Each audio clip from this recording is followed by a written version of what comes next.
As a child, I grew up believing I could leave a lasting impact in this country. When I was in college, I had this crazy idea that I would run for vice president of the student body. I was a shy kid growing up, but somehow I decided I was just gonna do it. So I started making posters, came up with a campaign slogan, and declared my candidacy.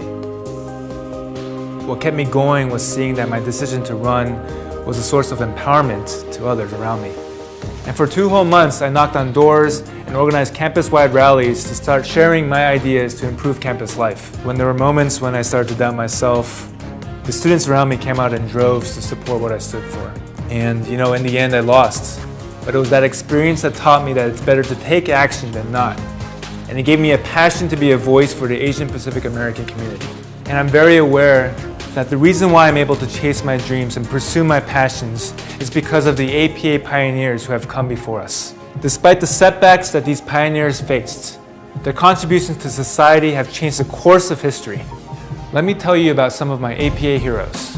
In the late 1800s, it was very difficult for Asians to legally emigrate to the United States. However, in 1884, Philip Jason was able to come to the US as a student. In 1890, he became the first Korean American.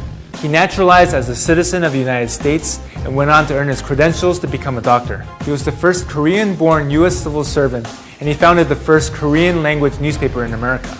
Next, let me tell you about a man named Dalip Singh Son.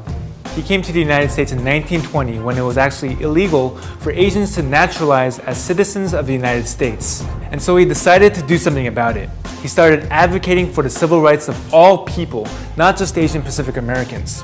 His actions motivated others, ultimately repealing the Asiatic Barred Zone Act, allowing him and other Asian immigrants to naturalize as US citizens. In just 10 years of becoming a citizen, he was elected to the US Congress and was the first Asian American to serve in the House of Representatives.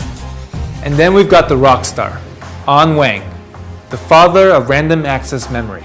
An came to the US in 1945 from China and earned his advanced degrees in applied physics and nonlinear mechanics. He became a leader in word processing technology. Dr. Wang developed components and systems for digital computing machines, and he was granted over 35 patents.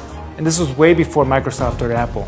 Wang's contribution to magnetic core memory, commonly known as RAM, has led the way to allow us to have the technology that we have today. And now we come to my favorite history maker, Patsy Mink.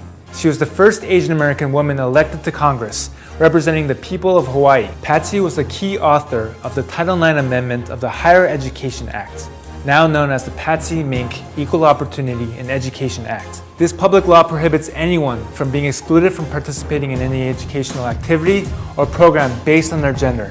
It's because of her vision that we now have girls and women's sports teams in our schools today.